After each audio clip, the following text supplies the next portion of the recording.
மூடி மறைந்தாலும் முத்துக்குமரா எங்கள் மனதோடு நிறைந்தாயே முத்துக்குமரா. தாய் அன்போடு தனையேந்த முத்துக்குமரா உன் பெரும் தியாகம் மறவோமே பச்சை தமிழா. நீ விழி மூடி மறைந்தாலும் முத்துக்குமரா எங்கள் நீ மனதோடு நிறைந்தாயே முத்துக்குமரா. பகைமையும் துரோகமும் தாய் மண்ணை சூழ பாவிகள் கூட்டமோ நம்மை வந்து ஆள எரிமலையாயளவே மறந்திங்கு போக எலி பொறியில் எலியாய் தமிழனும் நோக மனம் பொறுக்காமல் சென்னறுப்பாலே உனை தீண்டியே எம் உணர்வையே எரிய வைத்தாயே நீ. இந்த பாட்டு இருக்கு பாருங்க. விழி மூடி மறைந்தாலும் முத்துக்குமரா எங்கள் மனதோடு நிறைந்தாயே முத்துக்குமரா. இந்த பாட்டு ஆண்ட பரம்பரை இங்கு மாண்டு போவதோ ஆல பிறந்தவன் இன்று அடிமையாவதோ வீர தமிழினம் இங்கு வீழ்ந்து போவதோ வீணர் கூட்டம் இங்கே நம்மை ஆள்வதோ எங்கள் இனத்தை அழிக்க துடிப்பவன் எவன் எரிமலை ஆற்றில் குளிக்க நினைப்பவன் அவன். இந்த பாட்டு தலைமகனே எம் பிரபாகரனே தலைநகரே திரிகோண மலையே. இந்த பாடல்கள் இன்னைக்கு தமிழ்நாட்டுல எல்லா இடங்களையும் ஒலிக்குது. எங்களுடைய இன உணவுள்ள மக்கள் கூட்டங்கள்ல இது பரவலா கேட்கப்படுது. எங்களுடைய கட்சி பாடல்ல இது ஒரு கொள்கை பாடலா பரப்பப்படுது. இந்த பாட்டை 2010ஆம் ஆண்டு இதை தயாரிச்சு நாங்க செய்யறோம். இது தம்பி இசைவேந்தன் ஒரு தம்பி எழுதின பாட்டை என்னுடைய அன்பு மைத்துனர் கவிதாஞ்சனை வச்சு இந்த பாடல்களை பதிவு செஞ்சோம். அதுக்கு அன்றைக்கே 10 லட்சம் ரூபாயை செலவழிச்சு இந்த பாட்டை பதிவு செய்து கொடுத்த தம்பி தான் என்னுடைய ஆறுயிர் தம்பி கார்வண்ணன் அவர்கள். அவனுக்கு இந்த மொழி மீதும் இனத்தின் மீதும் இருக்கிற பற்றுக்கு இதுவே உங்களுக்கு ஒரு சான்று. நாங்க 2 பேரும் இணைந்தோம் அப்படின்னா மொழி அழிந்தால் இனம் அழிந்து விடும். தமிழ் இல்லைனால் தமிழர் இல்லை, தமிழர் என்ற இனம் இல்லைன்னா நாடு இல்லை, எவ்வளவுதான். இங்க எல்லாரும் தமிழ் தேசிய அரசியல் தமிழ் தேசிய அரசியல்னா ஒரு தீண்டத்தகாத வார்த்தை போலவும் வேற்றுக்கிற சொல்பவரும் மொழி காக்க இனம் காக்க மண் காக்க மண்ணின் வளம் காக்க மண்ணின் மக்களின் நலம் காக்க அந்த மக்களின் மானம் காக்க ஒரு அரசியல் இருக்கு. அந்த அரசியல் தான் தமிழ் தேச அரசியல். இதெல்லாம் தேவையில்லைன்னா இது தேவையில்லை. அதான் சொல்றான்ல இது தேவை.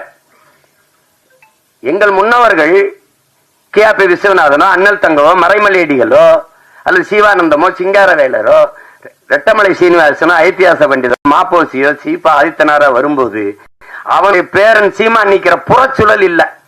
அன்னைக்கு காவிரியில் தண்ணி கேட்டா அடிச்சு விரட்டல. அன்னைக்கு கச்சத்தையை பறித்து கொடுத்துட்டு சுட்டு சுட்டு 840 மீன் சுட்டு போடல. மீத்தேன் எடுப்பு பூமி தாய் ஈரக்கொலை அறுக்கல. அணுவுல ஸ்டெர்லைட் இப்படி நச்சு ஆலைகளை நிறுவி எங்களை கொல்லல. எதை தேடினாலும் இந்த அரசியல் தேவைப்படுது. தேவைதான் கண்டுபிடிப்பின் இந்த அரசியல் வேணுமா ஜெயிக்குமா ஜெயிக்காதா அதை விட தேவையா தேவையில்லையா அதுதான் கோட்பாடு. அப்ப அந்த அடிப்படையில் நாங்க இணைந்து பணி செய்தோம். என் தம்பி என்னோட ஒரு தம்பி, அவன் உணர்வால இணைந்தாலும் உறவான ஒரு உயிரான தம்பியா எனக்கு முதன்மை தளபதியா களத்துல நின்னா என் தம்பி கார்வண்ணன்.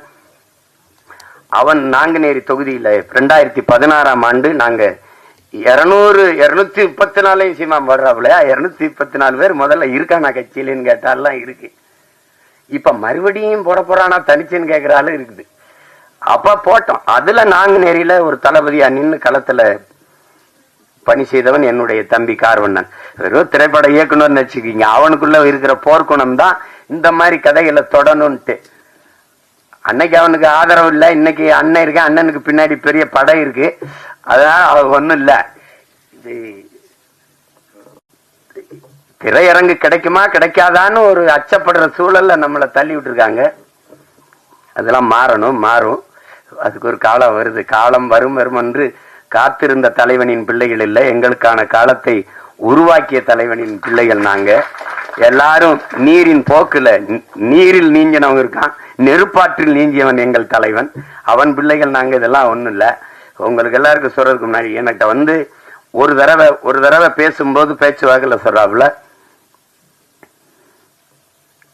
இந்த சாவு மனிதன் இந்த மரணம் ஒன்று பயப்படுறதுனாலதான் எல்லா சிக்கலையும் எதிர்கொள்ள வேண்டியது இருக்குதுன்னு ஒரு தடவை சொல்லிடுறாரு. திருப்பி தம்பி போறான் திருப்பி அப்படிங்கும்போது ஒரு தடவை சொல்றாரு, சாக துணிஞ்சிருங்க எல்லாம் உங்களுக்கு சாதாரணமாயிருந்துட்டு.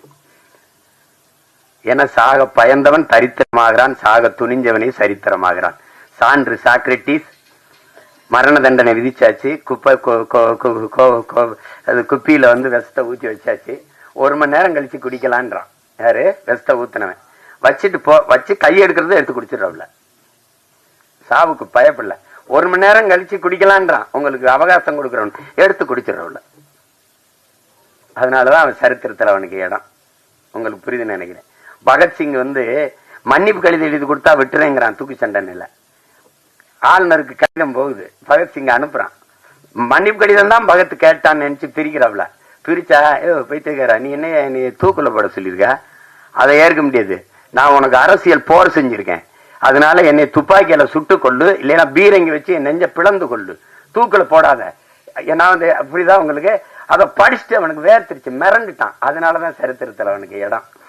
உங்களுக்கு புரியுதுன்னு நினைக்கிறேன். இவன் நண்பர்கள் சொல்றாங்க, பகத் நீ வெளியில வா, நம்ம இன்னும் வீரியமா போராடலாம், ஒரு மன்னிப்பு கடிதம் தானே எழுதி கொடுத்துட்டு வந்துருன்ட்டு. பகத் சொல்றான், எல்லாரையும் போலதான் எனக்கும் வாழணும்னு ஆசை இருக்கு, ஆனால் நான் வெளியில வீரியமா போராடுவதை விட இந்த மரண கயிற்றை துணிஞ்சு முத்தமிட்டன்னா பகத்தை போல வீரமிக்க மக்களை இந்த மண்ணின் விடுதலைக்கு பெற்றுத்தர வேண்டும் என்று எண்ணற்ற தாய்மார்கள் விரும்புவாங்க. அதனால நான் இந்த தூக்கு கயிறை முத்தமிடுறேன்ட்டு. ஆனாலும் பகத்துக்கு அந்த வீரமிக்க மரணத்தை வெள்ளக்காரன் தர சரியா இல்லை, சம்மதிக்கல. தூக்குதான்ட்டான். தூக்குல போடும்போது அவன் கேக்குறான், நீ ஏன்டா இந்த காலத்தை ஏன்டா நீ துப்பாக்கில சுட சொன்ன, ஏன் பீரங்கில சுட்டு கொள்ள சொன்ன? இல்ல, என் உடலிலிருந்து கடைசி உயிர் துளி பிதுங்கி வெளியேறுகிற வரை என் தாயிலத்தை என் கால்கள் தொட்டுக்கொண்டே இருக்கணும், அதுக்குத்தான் நான் என்னை துப்பாக்கில சுடுன்னு சொன்னேன்றான்.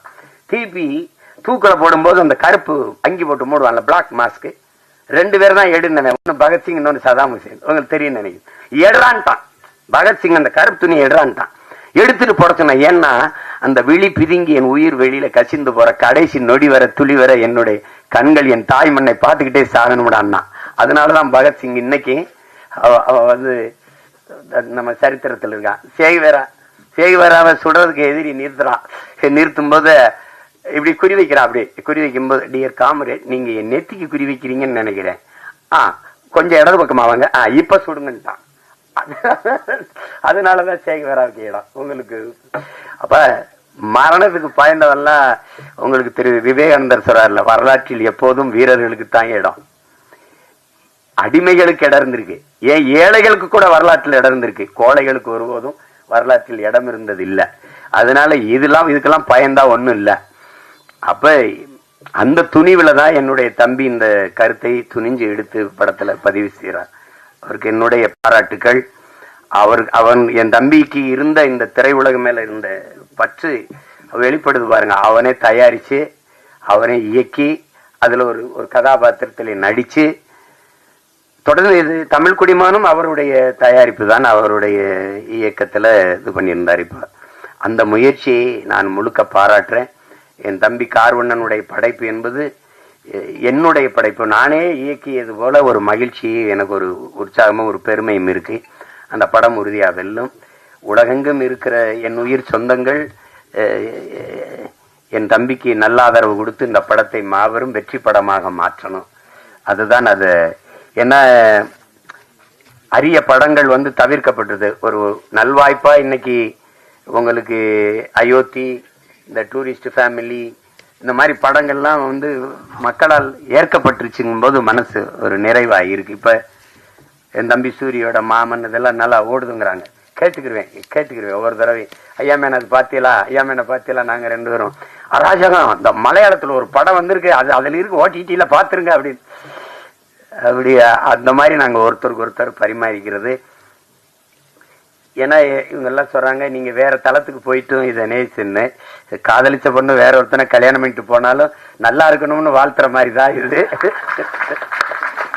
ஒண்ணும் செய்ய முடியாது. எங்க எங்க அண்ணன் என்கிட்ட வந்து சொல்லும்போது திரைக்கலை பேச்சு ரெண்டும் ராணுவத்தின் வலிமை மிக்க 2 பிரிவுகள்ப்பா. ஒன்றை செய்ய ஒன்றையோ ஒன்றை செய்ய ஒன்றையோ கைவிட்டக்கூடாது, நீங்க 2ஐயும் செய்யணும்னு. ஒன்றை செய்ய 2ஐயும் செய்யணும் தான் நினைக்கிறேன். அத என் தம்பிக்கே திரையரங்கு கிடைக்காதுன்னு பயப்பட்டான்னா எனக்கு என்ன ஆகும்னு நீங்க யோசிச்சுக்கிறோம். அது கடினம். அதனால படம் எல்லா தம்பிகளும் எடுக்கிறாங்க, படை கட்டத்தான் பெரிய யாரும் இல்லை. அதனால இந்த வேலையே எனக்கு சரியா இருக்கு, என் தம்பிகள் அதை செய்யட்டும். ஆனால் இதை பார்த்து ரசித்து வாழ்த்துறது அது என்னுடைய பொறுப்பு. இங்க என் தம்பி கார்வன் சொன்னா நம்மளை நாம பாராட்டல யாருன்னு இல்லை, அது சொல்லி சீசர் சொல்றான், நீ வந்து அடுத்தனை உன்னை எந்திரிச்சு உன் தகுதியை பாராட்டுற வர பொறுத்து இருக்காதரா, நீயே எந்திரிச்சு பேரறிவிப்பு செஞ்சிரு, நான் ஆக சிறந்தவன் அப்படின்னு சொல்லிருன்றான். அதனால இப்ப எங்க அண்ணன் MS பாஸ்கரை நாங்க பாராட்டல, யார் பாராட்டுவா? இப்ப என் தம்பி கூல் சுரேஷ் அவனே பேசிட்டான். ஆனா நீங்க என்ன நினைக்கிறீங்க, அவனை பைத்தியக்கார மாதிரி பாக்குறீங்க. இதுதான் பிரச்சனை. எங்க அப்பா இங்க பாருங்க, எங்க அப்பா இங்க பாருங்க, பசும்பன் படத்துக்கு பாட்டு இசைக்கிறது முதல்ல ரகுமான் அவர்கள் தான் இசை. அவன் 2 பேரும் வண்டியில போயிட்டு இருக்கான், எங்க அப்பாவே வண்டி விட்டுறாங்க. வண்டி விட்டு அதுல வந்து சொல்லுக்குள் வார்த்தையை சுருக்கி வைக்கும் சூத்திரதாரி கண்ணனுடைய ஆகாயத்தின் மறுபக்கத்தையும் அவருக்கு பார்க்க இப்படி வருது, விருப்பி எழுதி. அப்பா இப்படி நம்மளை நாமளே பாராட்டி பேசிக்கிறது நல்லாவா இருக்கு? கேட்கறவங்க ஒரு மகனே, நம்மளை நாமே பாராட்டிட்டா தான்டா, வேற எவனும் நம்மளை பாராட்ட மாட்டான்டா. அப்பத்தான் நான் முடிவு பண்ணேன், நீங்க ஓடும் போது எவனும் உற்சாகப்படுத்த கைதட்டலாம், நீங்களே கைதட்டிட்டே ஓடிட வேண்டியதுதான், வழி கிடையாது.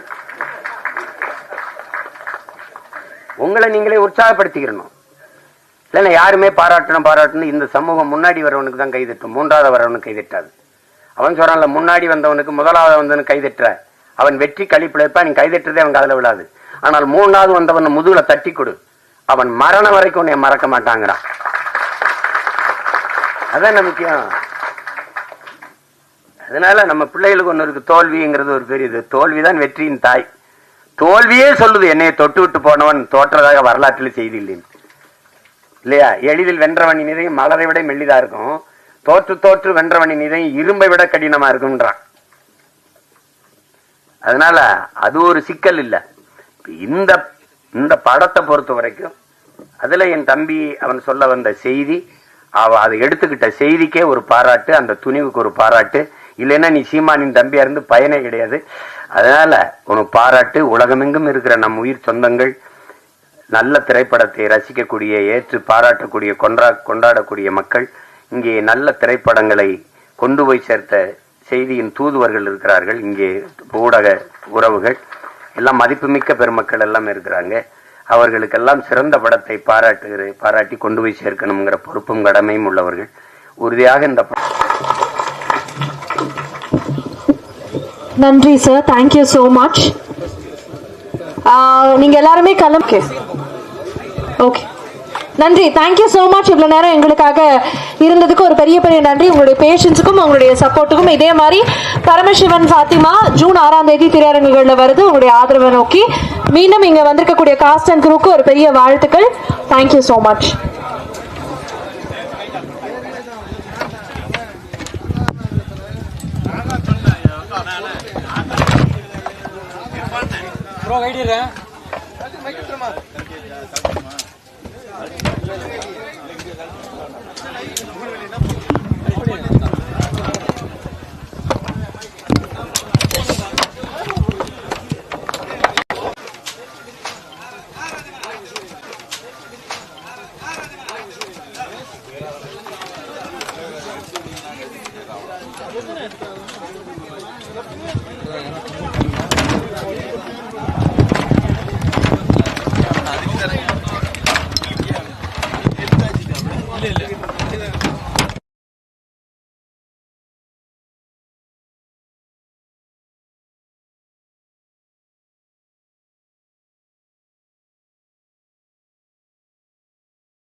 என்னுடைய அன்பிற்கினிய தம்பி என் ஆறுயிர் இளவல் இசக்கி கார்வண்ணன் அவர்கள் எழுதி இயக்கி நடித்து தயாரித்து இருக்கிற படம் அது பரமசிவன் ஃபாத்திமாங்கிற படம். இதில் தம்பி விமல், சாயா, எங்கள் அண்ணன் MS பாஸ்கர் போன்ற மிகப்பெரிய கலைஞர்கள்லாம் அதில் நடித்து இருக்காங்க. அது அந்த படத்தினுடைய பாடல் வெளியீட்டு விழா என்று பாடல்கள் மிகச்சிறப்பாக வந்திருக்கிறது. பாடல் பதிவு செய்தது, அதை திரையில் காட்சிப்படுத்திய விதம் எல்லாமே மிக சிறப்பாக வந்திருக்கிறது. படமும் மிகச்சிறப்பாக வந்திருக்கிறது. அந்த படம் வந்து ஜூன் 6ஆம் தேதி திரைக்கு வருகிறது. அப்போ அதற்கு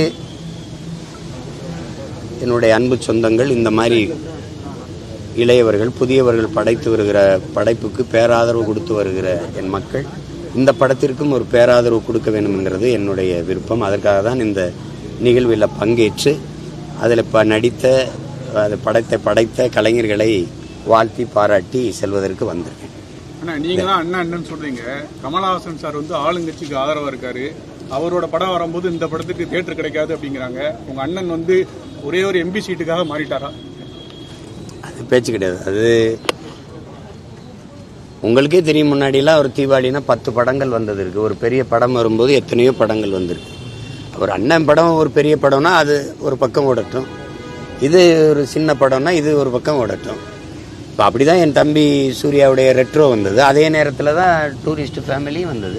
2 படமும் ஓடத்தான் செய்யுது. இது ஒருத்தருக்கு ஒருத்தர் போட்டி இல்லை. அந்த படம் பார்க்குறது, அந்த படத்தை ஒரு தடவை பார்த்துட்டாங்கன்னா மறுபடி இன்னொரு படம் என்ன வந்திருக்கு அதை பார்க்கலாம்னு நினைப்பாங்க. அது ரெண்டுமே வரட்டும், ரெண்டுமே ஓடட்டுமே. அதில் என்ன நீங்கள் ஏன் போய் இதுலேயே எங்கள் அண்ணனை இழுத்து கொண்டு வந்துடுறீங்க? நீங்கள் ஆளுங்கட்சி நிலைப்பாடு என்ன சொல்கிறீங்க? அது நிலைப்பாடுன்னு என்ன அப்படி எப்படி எடுத்துக்கிறது? நிலைப்பாடுன்னு என்ன எடுத்துக்கிறது? அப்படிதான் அவர் அது எங்கள் அண்ணன் தான் போய் கேட்கணும், நீங்கள் ஏன் அந்த நிலைப்பாடு வச்சுருக்கீங்கன்னு. அது பேச வேண்டியதில்லை. வேற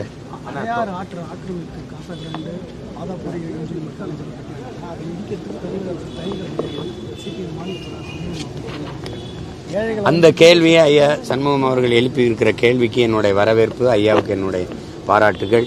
இங்கிட்டு பல பெரிய பெரிய முதலாளிகள், பெரிய பெரிய கல்வி நிறுவனங்கள் ஆக்கிரமிச்சிருக்கிறது தொடர்றதில்லை. அரசே பல இடங்கள் ஆக்கிரமிச்சிருக்கு, அதெல்லாம் தொடர்றதில்லை.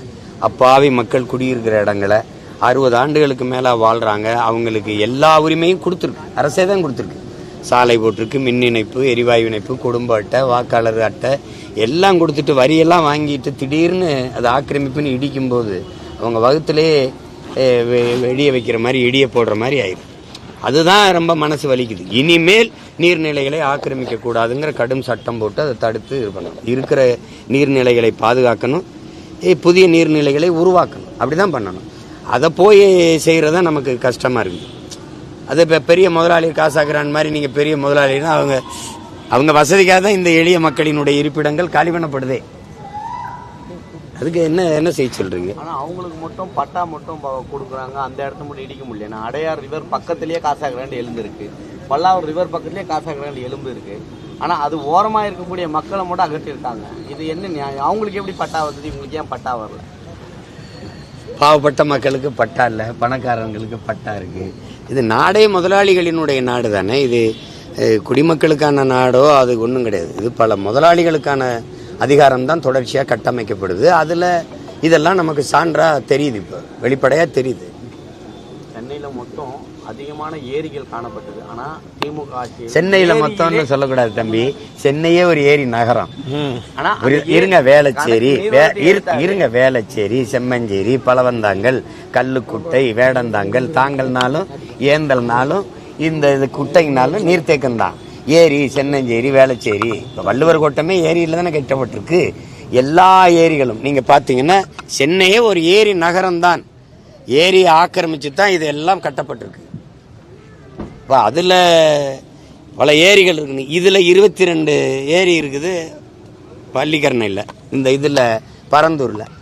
அதை தூத்துட்டு விமான நிலையம் கட்டணும்னு நினைக்கிறாங்களா? அதை யாரும் எதுக்கிறது இல்லையே. அது ஆக்கிரமிப்பு இல்லையா? கடற்கரையில் கல்லறை கட்டினது கடற்கரை ஆக்கிரமிப்பா இல்லையா? அதை மட்டும் சொல்லுங்க. கடற்கரை நீர்நிலை இல்லை, அது நீர்நிலையில் வராதா? அதிகாரம் மிக வலிமையானது, அதனால அம்பேத்கர் சொல்றாரு. இவர்கள் அதிகாரம் வலிமையானது மட்டும் இல்ல, மிக கொடுமையானது. அதுதான் சொல்லணும். தொடர்ச்சியாக தமிழ் சினிமால ஒரு மாஃபியா உருவாக்கிட்டு இருக்கு. நீங்களே சொன்னீங்க, நான் படம் எடுத்தாவே எனக்கு கஷ்டமா இருக்குங்க. அது எப்ப மாறும்? எப்ப மாறும்னா 26ல என் தம்பி எல்லாம் முடிவெடுத்தா மாறிடும். இந்த அதிகாரம் எல்லாத்தையும் அதான் செய்யுது. நீங்க சாராய ஆலையா அதுவே வச்சுக்குது, கொக்கைன்னு கஞ்சா அப்படின்னு தான் அதுவே தான் விற்கிது, நீ வீட்டு மனை விற்பனையா அதுவே தான் செய்யுது. வேற ஏதாவது தொழில் சொல்லுங்க, காலையில குழந்தைகளுக்கு உப்புமா போடணுமா அதுவும் அதே தான் போடுது, திரைப்படமா அதே தான் எடுக்கும், அதே தான் விநியோகம் பண்ணும். அது முட்டை கேட்டா அடிக்கும், கட்டக்கம்பு வச்சு அடிக்கும், அது மாதிரி நிலவை இருக்கு. இப்போ இது எல்லாம் இந்த நபிகள் சொன்னதான். ஒரு காலம் வரும், அது அழிவுக்கான காலம்ங்கிறவுல அது அந்த காலம் இதுன்னு தெரியுது. ஒரு காலம் வரும், அப்போது நேர்மையாக வாழ்வது உள்ளங்கையில் நெருப்பு துண்டை வைத்திருப்பதுக்கு சமமாக இருக்குங்கிறாரு.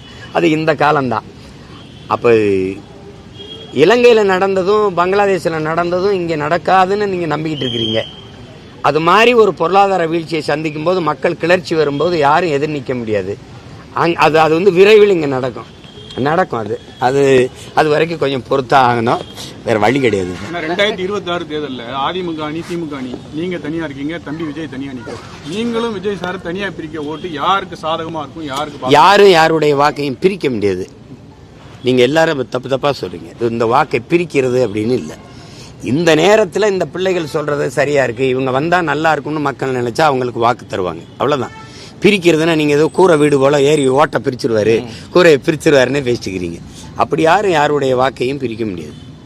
அதெல்லாம் சும்மா சொல்றது, யாருக்கு சாதகம் பாதகம் அப்படிலாம் பார்த்துக்கூடாது. நாங்க ஒரு கோட்பாட்டை வச்சு நகர்றோம். இதுவரை இந்த நிலத்தில் இருந்த அரசியலுக்கு முற்றுமுழுதா ஒரு மாற்று கோட்பாட்டை வைத்து நீங்கெல்லாம் அருவருக்கிற பகத்சிங் என்ன சொல்றான்? வெளிப்படையாக அநீதிகளால் கட்டப்பட்ட சமூகத்தை தகர்த்து புதிதாக ஒரு சமூகத்தை படைப்பதுதான் புரட்சிங்கிறான். அப்படிப்பட்ட புரட்சியை முன்னெடுக்கிற பிள்ளைகள் தான் நாங்கள். சமரசம் செய்யணும்னா எப்போவோ கோடிக்கணக்கான பணத்தை வாங்கிட்டு சீட்டை வாங்கிட்டு இந்த கட்சியிலோட சேர்ந்துருக்கலாம். அப்போ நாங்கள் எதுக்கு தனியாக கட்சி ஆரம்பிச்சிருக்கணும்? நாங்கள் இந்த கட்சியில போய் சேர்ந்துருக்கலாமே, இந்த கட்சியில இணைந்திருக்கலாமே. அப்போ தனியாக ஒரு அமைப்பை ஏன் கட்ட வேண்டியது தேவை வருது? இந்த அரசியல்ல இருந்து, இந்த கோட்பாடு, இந்த தத்துவங்கள், இதில் இருந்து இந்த சித்தாந்தங்களுக்கு மாற்றாதான் நம்ம ஒரு கோட்பாட்டை வச்சு கட்டுறோம். அது எடுத்தோடனே எல்லாத்தையும் ஏற்றுக்குருவாங்களா என்ன? நீங்க சொல்லுங்க. ஆல்வா எடிசனுக்கு வந்த நிலைமை என்ன? அதை விடவா? மின் விளக்கை கண்டுபிடிச்சிட்டாரு அண்ணா, மின் விளக்கை. அவருக்கு எப்படி விளக்குறதுன்னு தெரியல.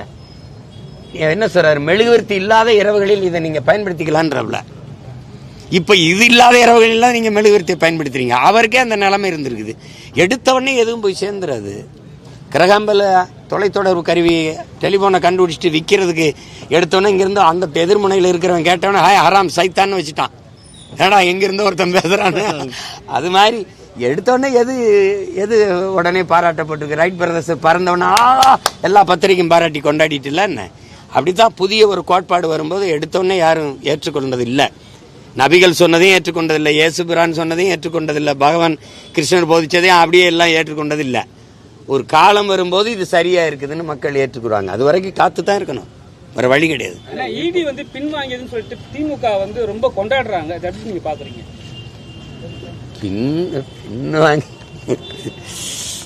பின்வாங்க அவங்க ஈடி போட்ட இடங்கள்ல எல்லாம் பணம் வாங்கியிருக்காங்க. அது கடந்த கால வரலாறு.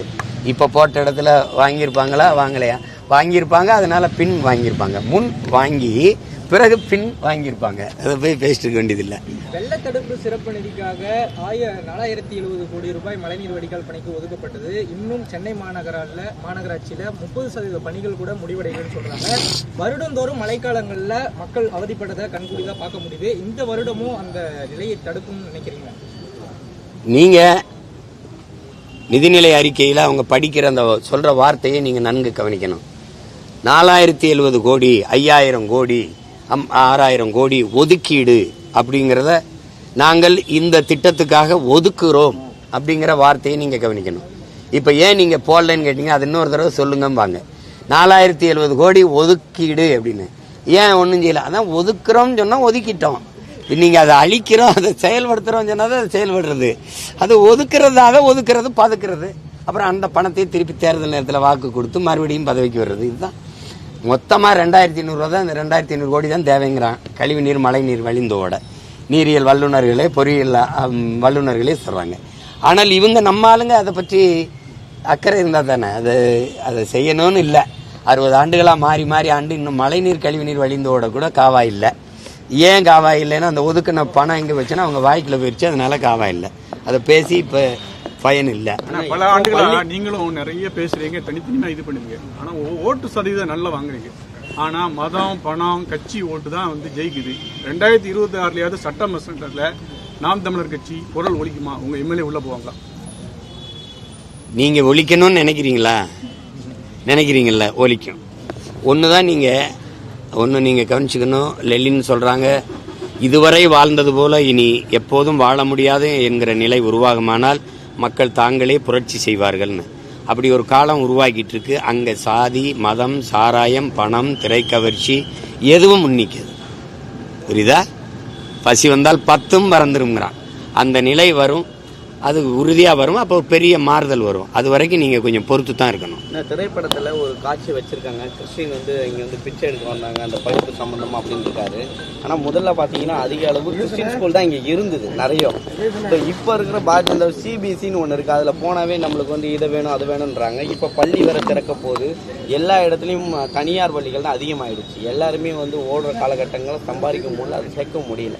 இதை எப்படி பார்க்குறீங்க? ஏன்னா அரசாங்கம் அரசு கல்வியை எடுத்துகிட்டு வந்து சேருங்க பள்ளியில் சேர்த்துருங்க அப்படின்னு சொல்கிறாங்களே தவிர அரசு பள்ளிகள்லாம் தரம் இல்லை அப்படின்னு சொல்கிறாங்க. அதை ஒத்துக்கணும்ல. தரம் இல்லைன்னு சொல்கிறாங்கன்னு மக்கள் சொல்கிறாங்கன்னு நீங்கள் சொல்லக்கூடாது. தரம் இல்லைங்கிறத முதல்ல ஒத்துக்கணும்.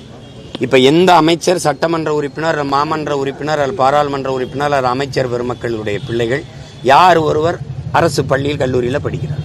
காரணம் என்ன? தரம் இல்லை. இவங்களில் யாருக்கு உடல்நிலை சரியில்லைன்னா அரசு மருத்துவமனையில் படுத்து மருத்துவம் செய்து கொள்கிறாங்க. காரணம் என்ன? தரம் இல்லை. தம்பி செந்தில் பாலாஜியை ஓமந்தூர் ராமசாமியார் நம்ம தாத்தா பேரில் இருக்கிற இதில் நீங்கள் சேர்த்தீங்க. 2 நாளில் திருப்பி என் காவிரி கொண்டு போனீங்க. நீங்கள் நடத்துகிற மருத்துவமனை உங்கள் அரசு மருத்துவமனை, அதிலிருந்து என் காவிரி கொண்டு போகணும். ஏன்னா தரம் இல்லை.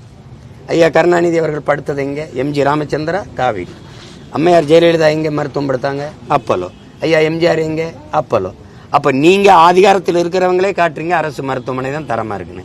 அதே மாதிரி இவங்களே வந்து தனியார் ஏன் அரசு பள்ளியின் தரம் உயர்த்த முடியலைன்னா தனியார் பள்ளி கல்லூரிகளை நடத்துகிற பெருமக்களே அமைச்சர் பெருமக்களாக இருக்கிறீங்க. அப்போ அரசு பள்ளி கல்லூரியின் தரம் இருந்துச்சுன்னா உங்கள் கல்லூரி வியாபாரம் படுத்துக்கிறோம். இப்போ எந்த அமைச்சருக்கு கல்வி நிறுவனங்கள் இல்லை?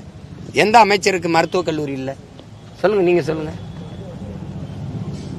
அதை மாற்றுறதுக்கு பேர் தான் மாறுதலுங்கிறோம். அதுதான் புரட்சிங்கிறோம். அதுதான் மாற்று அரசியலுங்கிறோம். அப்போ அதை செய்யறதுக்கு கொஞ்சம் நீங்கள் எங்களை ஊக்கப்படுத்தணும், கொஞ்சம் ஆதரவு கொடுக்கணும். ஏன்னா இங்கே பள்ளி கல்வித்துறை இருக்குது, அதுக்கப்புறம் இன்னொரு கல்வித்துறை இருக்குது, அதுக்கு 2 துறை அமைச்சர்கள் இருக்காங்க, உயர்கல்வி பள்ளி கல்வி இருக்காங்க. இதில் இன்னொன்று மருத்துவத்துக்கு தனியாக அமைச்சர் இருக்காங்க, அதுக்கீழே சுகாதார செயலாளர் இருக்காங்க. இவ்வளோ இருந்தும் இவ்வளோ இது நெருக்கடி. அப்போ சரியாக இந்த இது ஆட்சி சரியாக செய்யலை அப்படின்னு சொல்ல எங்களை தானே இதுலன்னு கேள்வி இருக்குது. இல்லை தானே? இல்லை, தோற்று போச்சு. தனியார் மய தாராளமய உலகமய பொருளாதார கொள்கையில் எல்லாவற்றையும் அறிவை வளர்க்கும் கல்வி, உயிரை காக்கும் மருத்துவம், உலக உயிர்களின் உயிர் தேவையா இருக்கிற நீர் 3ஐயும் விற்பனை பண்டமாக மாற்றிவிட்ட நாடு இல்லை சுடுகாடு. அது மாற்றி வித்திருச்சு. அறிவை எப்படி நீ விற்பனை பொருளாக மாற்றின? உயிரை காக்கும் மருத்துவத்தை எப்படி வியாபாரமாக்குன? மருத்துவம் ஒரு மகத்தான சேவை, அது என் மக்களுக்கு தேவைங்கிற கோட்பாட்டில் நீ இயங்கி இருக்கணும். ஒரு நாட்டின் வளத்திலே ஆகப்பெரிய வளம் கல்வி வளம் தான், அறிவு வளம் தான். அந்த அறிவு எப்படி, அறிவு கருவறை எப்படி வர்த்தக வியாபார அறையா மாறிச்சு? எப்படி வர்த்தக அறையா மாறிச்சு? மாத்தினது யாரு? நல்ல காசு கொடுத்தா நல்லா படிச்சுக்கலாம். காசு இல்லைன்னா எத்தனை குடும்பத்து பிள்ளைகள் படிக்க முடியாம இடைநிறுத்தம் செய்யறாங்க. அரசு பள்ளி கல்லூரியின் தரத்தை உயர்த்த மாட்டாங்க. காரணம், இவர்களுடைய கல்வி நிறுவனங்களின் வசூல் பாதிக்கப்பட்டுரும். அதானே? இப்ப யாருக்கு கல்வி நிறுவனங்கள் இல்லைன்னு சொல்லுங்க. எந்த அமைச்சருக்கு இல்லை?